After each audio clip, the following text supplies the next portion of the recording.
What the actual fuck?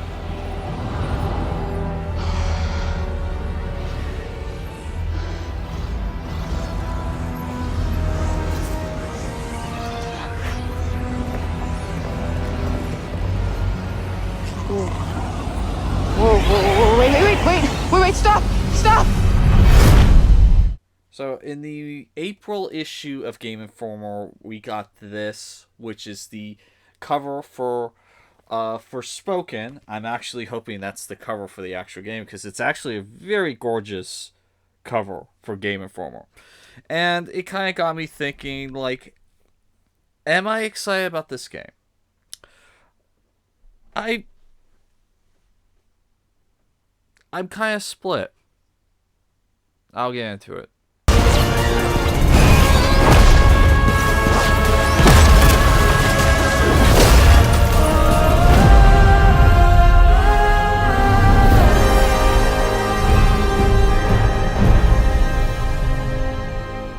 Okay, so these are just my thoughts on the upcoming game Forspoken. Not too much about it.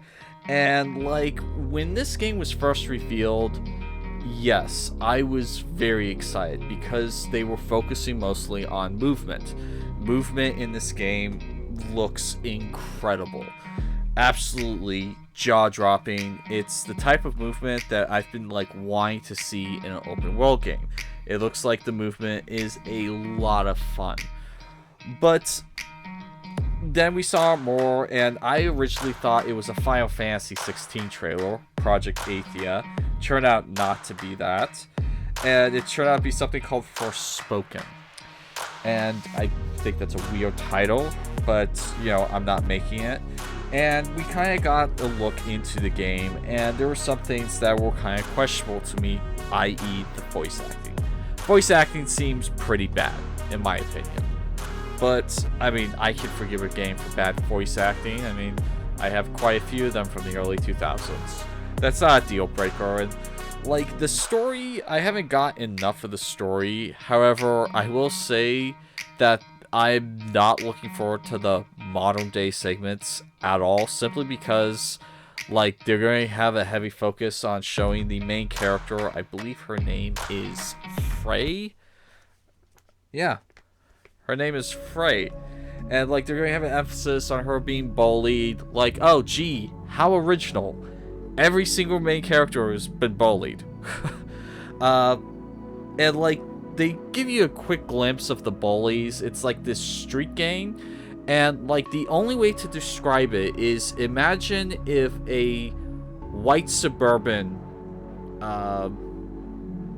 person tried to create what they thought gangbang would look like. Like, seriously, I don't know of anyone who dresses like this. Like, seriously, it looks absolutely ridiculous, and it's going to be, like, the worst part of the game. But other aspects of the game actually kind of intrigue me. Case in point, this fantasy world that she goes to. I think it's kind of interesting how every single person in this fantasy world is a woman, except for her bracelet. Like, that's the only male character in that fantasy world that I've seen with the trailers. And, like, kind of, like, so many questions pop in my head then. Like, okay, why is this the case? Was there, like, a genocide? Is there, like, a virus? Like, I have 1,000 questions that I hope the game will answer. And, like, why is the bracelet male, but every other character in the world is female? Like, I kind of find that kind of interesting. And I'm kind of looking forward to getting into the lore and mythos of the world of Forspoken simply because of that. And yeah, combat looks fun. There's more particle effects than ever, so graphically it's going to look nice. But it's just the in-game dialogue just really seems cringy. It would have been nice if they worked on that a little bit, but hey, I can forgive a game with cringy dialogue if the gameplay is fun. And it seems like the environments are going to be pretty diverse, and it looks like the enemies are going to be a lot of fun too. And so, will I get this at launch? I don't think so. I rarely get a game at launch simply because all this all this, a lot which I haven't played yet, so honestly, like, I rarely get stuff at launch. I just get stuff when I find a good deal on them. But this is a game that, unless I hear really bad things about, I'm probably going to get. And I think it's probably going to be a decent, fun time. And so, yeah, that's my thoughts on the Game Informer cover of April. And maybe I'll do a couple more of these opinions on the cover of Game Informer. We'll see how well this video does. So, anyway, that's been my thoughts on the new upcoming Forspoken game. My name is Christopher Connell with 11-Hour Reviews. Please remember to, do the thing. The thing. And that will be all for today.